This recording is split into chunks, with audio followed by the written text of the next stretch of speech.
o gün ayrılıp da geden günü, mən elə batmışdım qəm kədərə. Bəlkə sən etdin elə ən düzünü, yox dedin səni sevən bir nəfərə. Mən o gündən kitabı bağlamışam, hələ sevgidə işim yoxdur mənim. Gecə gündüz nə qədər ağlamışam, o qədər dərdi sərim çoxdur mənim. Daha yoxdur ümidim biz görüşək, tutam o əllərini bir də sənin.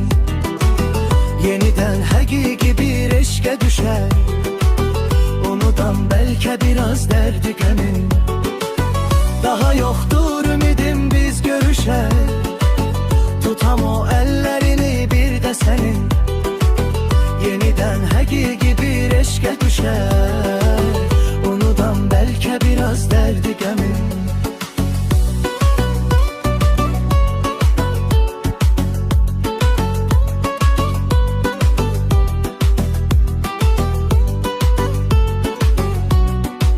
Bir daha çıxmayacam qarşına mən, gəzib axtarma məni sən ey gülüm. Bəlkə vaxtsız düşəcək saçıma dən, hər kəsə yaraşmayır dən ey gülüm. Mənə xoşdur çəkəcəm əsrətini, nə qədər ömrü verib xuda mənə.